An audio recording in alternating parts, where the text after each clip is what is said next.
ಆತ್ಮೀಯ H60 news ಅರ್ಥಾತ್ ಹೇ ಸೀತಾರಾಮ್ ನ್ಯೂಸದ ವೀಕ್ಷಕರೇ, ನಾನು ನಿಮ್ಮವ ಎಂ ಆಯುಧ ಮಲ್ಲಪ್ಪ ಜೊತೆಯವರು. ತಾವು ಈಗ ಸುದ್ದಿಗಳ ಲೋಕಕ್ಕೆ ಎಂಟ್ರಿ ಹೊಡಿತಾ ಇದ್ದೀರಿ. ಈ ಸುದ್ದಿಗಳನ್ನು ಪ್ರತಿಯೊಂದು ನೋಡೋ ಜೊತೆಗೆ ನಿಮ್ಮ ಅಭಿಪ್ರಾಯಗಳನ್ನು ಹಂಚ್ತಾ ಇರಿ. ಯಾಕಂದರೆ ಈ ಸುದ್ದಿಗಳು ನಿಮಗಾಗಿ, ನಿಮ್ಮ ಬದುಕಿಗಾಗಿ, ನಿಮ್ಮ ವೈಚಾರಿಕೆಗಾಗಿ, ನಿಮ್ಮ ತಿಳುವಳಿಕೆಗಾಗಿಯೂ ನಿಮಗೂ ಗೊತ್ತು, ಜೊತೆಗೆ ನಮಗೂ ನಿಮ್ಮೊಂದಿಗೆ ಇದೊಂದು ಮಾತಾಡುವಂಥ ಜೊತೆಗೆ ಸುದ್ದಿಗಳನ್ನು ಬಿಡುವಂಥ ಕೆಲಸ. ಈ ಕೆಲಸದಲ್ಲಿ ನಾವು ನಿಮ್ಮೊಂದಿಗಿದ್ದೀವಿ ಅಂತ ಹೇಳ್ತಾ ನೋಡ್ತಾ ಇರಿ ಈ ಸುದ್ದಿಗಳನ್ನು. ಕಳೆದ ವರ್ಷ ಏಪ್ರಿಲ್ 29ಕ್ಕೆ ನೇಹಾ ಹಿರೇಗೌಡ ಹುಬ್ಬಳ್ಳಿಯಲ್ಲಿ ನೇಹಾ ಹಿರೇಗೌಡ ಅನ್ನುವಂಥ ಇಂಜಿನಿಯರಿಂಗ್ ವಿದ್ಯಾರ್ಥಿನಿಯನ್ನ ಕ್ಯಾಂಪಸ್ನಲ್ಲಿ, BVB ಕ್ಯಾಂಪಸ್ನಲ್ಲೇ ಅಮಾನುಷವಾಗಿ ಈ ಲವ್ ಜಿಹಾದದ ಅಡಿಯೊಳಗಡೆ ಹತ್ಯೆ ಮಾಡಿದ್ದನ್ನ ನಾವು ಇಡೀ ರಾಜ್ಯ ಅಲ್ಲ, ಇಡೀ ದೇಶ ಅಲ್ಲ, ಜಗತ್ತೇ ಚಿಕ್ಕ ಎಲ್ಲರನ್ನೂ ಮೆಚ್ಚುಗೊಳಿಸಿತ್ತು. ಎಂಥ ಕ್ರೂರತೆ! ಯಾವ ಮಟ್ಟದಲ್ಲಿ ಇವತ್ತು ರಾಕ್ಷಸೀಯ ಪ್ರವೃತ್ತಿ ಆಚೆ ಬರ್ತಾ ಇದೆ ಅನ್ನುವಂಥದ್ದು ಆ ಒಂದು ನೇಹಾ ಹಿರೇಗೌಡ ಘಟನೆಯಲ್ಲಿ ನಮ್ಮೆಲ್ಲರೂ ಕಂಡಿದ್ದೀವಿ.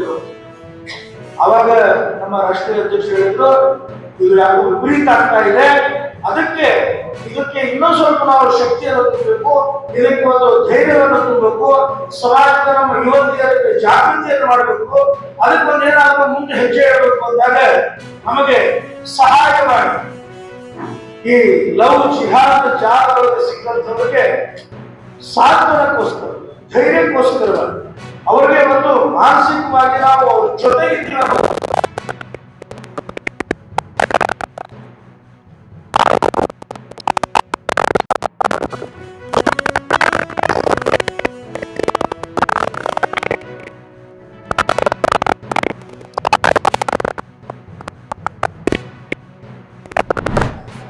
ನೋಡಿ, ಉದಯಗಿರಿ ಗಲಾಟೆ ಮೊದಲನೇದಲ್ಲ. ಮೈಸೂರಿನ ಉದಯಗಿರಿ ಗಲಾಟೆ ಮೊದಲನೇದಲ್ಲ, ಕೊನೆಯದಲ್ಲ. ಇದು ನಿರಂತರವಾಗಿ ಮುಸ್ಲಿಂ ಸಮಾಜಗಳಿಗೆ ಸಭೆ ಆ ವಿಷಯದ ಕುರಿತು ಸಭೆಯನ್ನು ತಗೊಳಿದ್ರೆ ಏನ್ ಸಭೆ ತಗೊಳ್ತಾರೆ? ಮತ್ತೆ ಯಾರ್ಯಾರನ್ನ ಬಚಾವ್ ಮಾಡೋದು, ಇದರ ಹಿಂದೆ ಇರುವಂತ ಕೈವಾಡವನ್ನ ರಕ್ಷಣೆ ಮಾಡೋದಕ್ಕೋಸ್ಕರ ನೀವು ಸಭೆ ತಗೊಳ್ತೀರಿ. ಪೊಲೀಸ್ ಇಲಾಖೆಗೆ ಮುಕ್ತವಾಗಿ ಅವಕಾಶ ಕೊಡಿ. ಒಂದೊಂದು ಇಂಚ್ ಕೂಡ ಒಬ್ಬ ವ್ಯಕ್ತಿ ಮೂಲೆಯಲ್ಲಿ ಎಲ್ಲೆಲ್ಲ ಅಡ್ಕೊಂಡಿರ್ತಾರೆ ಎಲ್ಲರೂ ಒತ್ತು ಒಳಗಡೆ ಹಾಕ್ತಾರೆ. ಪೊಲೀಸರ ಮೇಲೆ ಕಲ್ಲಿಸಿದ್ದಾರೆ, ಡಿವೈಸ್ ಮೇಲೆ ಕಲ್ಲಿಸಿದ್ದಾರೆ.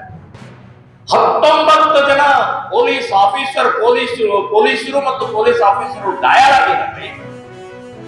ಇನ್ನೇನು ಸಭೆ ಮಾಡ್ತಾರೆ ನೀವು? ಕಾಂಗ್ರೆಸ್ನವ್ರು ಹೇಳ್ತಾರೆ ಪೊಲೀಸರು ತಪ್ಪಿನಿಂದ ತನ್ವೀರ್ ಸೇಠ್ ಅಲ್ಲಿಯ MLA, ಆ ಕ್ಷೇತ್ರದ MLA ಹೇಳ್ತಾರೆ ಪೊಲೀಸರು ತಡ ಮಾಡಿದ್ರಿಂದ ಕಲ್ಲಿಸಿದ, ಬೆಂಕಿ ಹಚ್ಚದ. ಏನು ಅಫ್ಘಾನಿಸ್ತಾನ, ಪಾಕಿಸ್ತಾನ? ಭಾರತ ಇದೆ, ಸಂವಿಧಾನ ಇದೆ, ಕಾನೂನು ಇದೆ, ಪೊಲೀಸ್ ಸ್ಟೇಷನ್ ಇದೆ, ಕೋರ್ಟ್ ಇದೆ. ನೀವು ತಡ ಮಾಡಿದ್ರೆ ಕರಡಿ ಕೂತ್ಕೋಬಹುದೇ? ಒಂದು ವ್ಯವಸ್ಥೆ ಇದೆ ಇಲ್ಲಿ.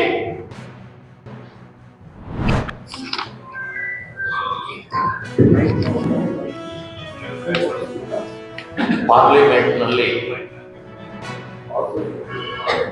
ವಕ್ಫ್ ಬೋರ್ಡಿನ ವರದಿ ಮಂಡನೆ ಮಾಡಿದರು. ಶ್ರೀರಾಮ್ ಸೇನೆ ಸಂಘಟನೆ ನಾವು ಸ್ವಾಗತವನ್ನ ಮಾಡ್ತಾ ಇದ್ದೀವಿ. ನಿನ್ನೆಯ ಚರ್ಚೆಗಳು ಬೇಕಾಗಿಲ್ಲ. ಇವರಿಗೆ ಬೇಕಾಗಿದ್ದು ಮುಸ್ಲಿಮರ ತುಷ್ಟೀಕರಣ, ಮುಸ್ಲಿಮರ ವೋಟ್ ಮಾತ್ರ ಅಂತನ್ನುವಂಥದ್ದು. ನಿನ್ನೆ ಸಂಸತ್ನಲ್ಲಿ ಆ ವಿರೋಧ ಪಕ್ಷದವರು ಮಾತನಾಡಿ ನೋಡಿದರೆ ಬಹಳ ಗಂಭೀರವಾಗಿದೆ. ಇವರಿಗೆ ದೇಶ, ಧರ್ಮ, ಹಿಂದೂ ಸಮಾಜ, ಭಾರತದ ಸುರಕ್ಷತೆ ಅಂತನ್ನುವಂಥದ್ದು ಬೇಕಾಗಿಲ್ಲ, ಮುಸ್ಲಿಮರ ಸುರಕ್ಷತೆ ಬೇಕಾಗಿದೆ. ಅದು ಕಾಂಗ್ರೆಸ್ ಇರ್ಬೋದು, TMC ಇರ್ಬೋದು, DMK ಇರ್ಬೋದು, AAP ಇರ್ಬೋದು, ಇವರೆಲ್ಲರೂ ಕೂಡ ಎಲ್ಲಿ ಹೊರಟಿದ್ದಾರೆ? ಒಂದು ವಕ್ಫ್ ಬೋರ್ಡ್, ಇದು ಸುಪ್ರೀಂ ಕೋರ್ಟ್ ಕೂಡ ಸಂಬಂಧ ಇಲ್ಲ. ಔಟ್ ಆಫ್ ಸ್ಟೇಟ್ ನಿಂದ ಬರ್ತಾ ಇದ್ದಾರೆ, ಆಂಧ್ರದಿಂದ ಕಾವುಗಳು ಬರ್ತಾ ಇದೆ, ಮಹಾರಾಷ್ಟ್ರದಿಂದ ವಿಶೇಷವಾದ ಕಾವುಗಳು ಬರ್ತಾ ಇದ್ದಾರೆ, ದೆಹಲಿಯಿಂದ ಬರ್ತಾ ಇದ್ದಾರೆ. हमारे लड़की गई है कहा ಕಂಪ್ಲೇಂಟ್ ಇದೆಲ್ಲ ಮಾಮೂಲು नहीं है ಅಂತ ಹೇಳಿ ದೆಹಲಿಯಿಂದ ಫೋನ್ಗಳು ಬರ್ತಾ ಇದೆ. ಅಂದ್ರೆ ಸಹಾಯವಾಣಿಯ ಸಾರ್ಥಕತೆ ಆಯಿತು ಅನ್ನೋದಕ್ಕೆ ನಾನು ನಿಮ್ಮ ಮುಂದೆ ಇಡ್ತಾ ಇದ್ದೀನಿ. ಇವತ್ತಿಗೂ ಕರೆಗಳ ಬರ್ತಾ ಇದ್ದಾವೆ. ಪೊಲೀಸ್ಗೆ ಕರೆ ಹೋಗ್ಲಿಕ್ಕಿಲ್ಲ, ಪೊಲೀಸ್ ಡಿಪಾರ್ಟ್ಮೆಂಟ್ಗೆ ಕರೆ ಹೋಗ್ಲಿಕ್ಕಿಲ್ಲ, ಅವರಿಗೆ ಕಂಪ್ಲೇಂಟ್ ಹೋಗ್ಲಿಕ್ಕಿಲ್ಲ, ಆದ್ರೆ ನಮಗೆ ಕರೆಗಳು ಬರ್ತವೆ. ಯಾಕೆ? ವಿಶ್ವಾಸ ಇದೆ, ನಾವು ನಿಶ್ಚಿತವಾಗಿ ಅವರನ್ನ ಕರ್ಕೊಂಡು ಬರ್ತೀವಿ, ವಾಪಸ್ ಮನೆಗೆ ಕಳಿಸ್ತೀವಿ ಅಂತ ವಿಶ್ವಾಸದಿಂದ ನಮಗ್ ಕರೆ ಬರ್ತಾ ಇದೆ. ಕರ್ನಾಟಕದಲ್ಲಿ 3 ಪೊಲೀಸ್ ಆಫೀಸರ್ಗಳ ಮಗಳೇ ಅಪಹರಣ ಆದಂತಹ ಸಮಯದಲ್ಲಿ ಅವರು ಪೊಲೀಸ್ ಆಫೀಸರ್, ಅವರೇ ಬಂದು ತರ್ಬೋದು, ಅವರಿಗೆ ಗೊತ್ತಿದೆ. ಆದ್ರೆ ಅವರು 3 ಪೊಲೀಸ್ ಆಫೀಸರ್ಗಳು ಬಂದಿದ್ದು ಎಲ್ಲಿ ಅಂತಂದ್ರೆ ಶ್ರೀರಾಮ ಸೇನೆ ಆಫೀಸಿಗೆ ಬಂದು ಹೇಳಿದ್ರು. ಯಾಕೆ ಅಂತನ್ನೋದನ್ನ ಕೇಳಿದೆ. ಯಾಕ್ರಿ ಏನ್ರಿ ಇದು, ನೀವು ನಮಗೆ, ನಾವೇ ನಿಮ್ ಕಡೆ ಬರ್ಬೇಕು, ನೀವೇ ನಮ್ ಕಡೆ ಬರ್ತಾ ಇರಲ್ಲ ಅಂತ ಹೇಳಿದಾಗ ಕಾನೂನು ಏನಿದೆ ಅಂತ ನನಗೆ ಗೊತ್ತು ಅಂತ ಹೇಳಿದ್ರು. ಬಹಳ ಅಲಕ್ಷ್ಯ ಆಗಿತ್ತು, ದುರ್ಲಕ್ಷ್ಯ ಆಗಿತ್ತು. ಅತ್ಯಾಚಾರ, ಅಪಹರಣ, ಏನು ಅದಕ್ಕೊಂದು ಯಾವುದೇ ರೀತಿಯ ಬೆಲೆ ಇಲ್ಲದ ಹಾಗಾಗಿ, ತರಕಾರಿ ಕೊಚ್ಚಿದ ಹಾಗೆ ಇವತ್ತು ಹುಡುಗಿಯರನ್ನು ಕೊಚ್ಚಿ ಫ್ರಿಡ್ಜ್ನಲ್ಲಿ ಇಡ್ತಾ ಇದ್ದಾರೆ, ಸೂಟ್ಕೇಸ್ನಲ್ಲಿ ಇಡ್ತಾ ಇದ್ದಾರೆ, ಎಲ್ಲೋ ಬಿಸಾಕ್ತಾ ಇದ್ದಾರೆ. ಏನಿದು, ಏನ್ ನಡೀತಾ ಇದೆ? ಮಾತೃ ದೇವೋಭವ ಅಂತ ಹೇಳಿದಂತ ಈ ದೇಶದಲ್ಲಿ ತಾಯಿಗೆ ಅವಮಾನ, ಸ್ತ್ರೀಗೆ ಅವಮಾನ, ಅಸುರಕ್ಷತೆ ಭಾವ ಇವತ್ತು ಇಡೀ ದೇಶದಲ್ಲಿ ನಮ್ಮ ಮಹಿಳೆಯರ ಸಂಬಂಧಪಟ್ಟ ಹಾಗೆ ದಿನೇ ಹೆಚ್ಚಾಗ್ತಾ ಇದೆ. ಆನಂದವಾಗಿ ಅವರು ಓಡಾಡಬೇಕು, ಪೇಟೆಗೆ ಹೋಗ್ಬೇಕು, ಕಾಲೇಜ್ಗೆ ಹೋಗ್ಬೇಕು, ಸ್ಕೂಲ್ಗೆ ಹೋಗ್ಬೇಕು, ಎಲ್ಲೋ ವಿಹಾರಕ್ಕೆ ಹೋಗ್ಬೇಕು ಅಂತನ್ನುವಂಥದ್ದು ಇವತ್ತು ಆ ಸುರಕ್ಷತೆ ಭಾವ ಇಲ್ಲ, ಭಯದಿಂದ ಓಡಾಡ್ತಾ ಇದೆ. ಆತ್ಮೀಯರೇ, ಎಲ್ಲ ಸುದ್ದಿಗಳನ್ನು ನೋಡಿದ್ರಲ್ಲ, ಏನು ಅನಿಸ್ತು ನಿಮಗೆ?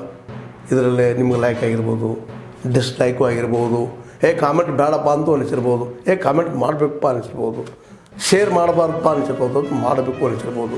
ಏನಾದರೂ ಆಗಲಿ ಶೇರ್ ಮಾಡ್ತಾಯಿರಿ, ಈ ನ್ಯೂಸ್ಗಳನ್ನ ಹಂಚ್ತಾ ಇರಿ, ಜೊತೆಗೆ ಇದಕ್ಕೆ ಸಬ್ಸ್ಕ್ರೈಬ್ ಆಗ್ತಾಯಿರಿ ಅಂತ ಹೇಳ್ತಾ H16 ನ್ಯೂಸ್ ಅರ್ಥಾತ್ ಹೇ ಸೀತಾರಾಮ್, ಇದು ಸತ್ಯದ ಕೈಗೆ ನಡಿ. ವಂದನೆಗಳು.